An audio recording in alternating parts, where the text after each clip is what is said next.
ఆంధ్ర తెలంగాణలో తక్కువ ఫీజులతో high quality results ఇస్తున్న ఏకైక సంస్థ తిరుమల్ ఐఏఎస్ ఇన్స్టిట్యూట్. మస్తన్ సాయిలీలలో ఒక్కొక్కటిగా బయటపడుతున్నాయి. మనిషి అన్నవాడి ఇంత నీచంగా ఉంటాడా అన్నట్టు ఆయన వ్యవహారం ఉంది. అమ్మాయిలను లోబర్చుకోవడం, వారిని 4 గదుల మధ్య కలిసి ఆ దృశ్యాలను సీక్రెట్ గా రికార్డ్ చేసి పెట్టుకోవడం వాడి దుర్మార్గానికి అద్దం పడుతోంది. ఇలా 1-2 కాదు, 100 వీడియోలు, వేలల్లో ఫోటోలు మస్తన్ సాయి హార్డ్ డిస్క్ లో చూసి పోలీసులే ఆశ్చర్యపోతున్నారు.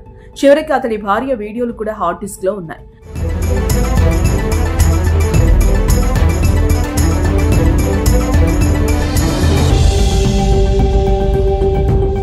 మస్తన్ సాయి కన్ఫెషన్ రిపోర్ట్ లో విస్తుపోయే విషయాలు వెలుగులోకి వచ్చాయి. ఏపీలోని గుంటూరు జిల్లా నల్లచెరువుకి చెందిన మస్తన్ సాయి ఇంజనీరింగ్ చేసి హైదరాబాద్ లో సాఫ్ట్వేర్ ఉద్యోగం చేశాడు. బీటెక్ చదివే సమయంలోనే డ్రగ్స్ కు అలవాటు పడ్డాడు. అప్పటి నుంచే డ్రగ్స్ సరఫరాదారుడితో సంబంధాలు పెట్టుకున్నట్లుగా తెలుస్తోంది. ఈ నేపథ్యంలో గుంటూరు, హైదరాబాద్ మధ్య తిరుగుతూ సినీ పరిశ్రమకు చెందిన వారిని పరిచయం చేసుకున్నాడు. మస్తన్ సాయిపై 2023 సెప్టెంబర్లో రాజేంద్ర నగర్ ఎస్ఓటీ మోకిలా పోలీసులు డ్రగ్స్ విక్రయిస్తున్న కేసులో అరెస్టు చేశారు. అప్పట్లో ఈ కేసు సంచలనం రేపింది.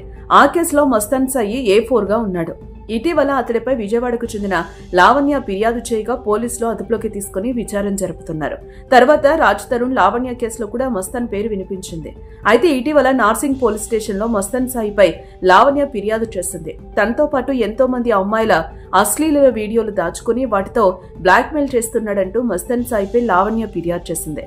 దీంతో అతను అదుపులోకి తీసుకుని పోలీసులు విచారిస్తున్నారు.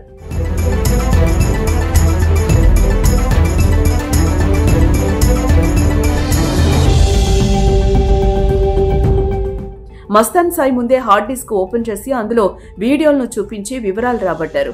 ఆ హార్డ్ డిస్క్ లో మొత్తం 499 వీడియోలుండగా అందులో సగం అశ్లీల వీడియోలే. 6 యువతులు వీడియో కాల్స్ మాట్లాడినప్పుడు వారికి తెలియకుండా స్క్రీన్ రికార్డింగ్ కూడా చేశారు. అలాగే తన మాయమాటలతో లోబర్చుకున్న యువతులను కలిసి ఆ వీడియోను సీక్రెట్ గా రికార్డ్ చేసి దాచుకున్నాడు. లావణ్య, ఆమె స్నేహితుల్ని కూడా నిందితుడు లోబర్చుకున్నాడు.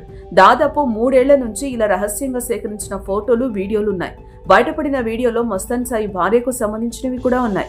వీడియోలతో పాటు మొత్తం 2500కు పైగా ఫోటోలు, 734 ఆడియో రికార్డింగ్స్ ను పోలీసులు గుర్తించారు. ఎక్కువగా లావణ్యకు సంబంధించిన ఫైల్స్ ఉన్నట్టు పోలీసులు తెలిపారు. ఇతరుల ఫోన్లను హ్యాక్ చేసే సాఫ్ట్వేర్ కూడా అతడి హార్డ్ డిస్క్ లో ఉన్నట్టు గుర్తించారు. అయితే డ్రగ్స్ పై మాత్రం మస్తన్ సాయి నోరు మెదపున్నట్లు తెలుస్తోంది. ఎక్కడి నుంచి డ్రగ్స్ వచ్చాయి, ఎవరెవరికి డ్రగ్స్ ఇచ్చారు అనే ప్రశ్నలకు మస్తన్ సాయి ఎలాంటి సమాధానం ఇవ్వలేదు.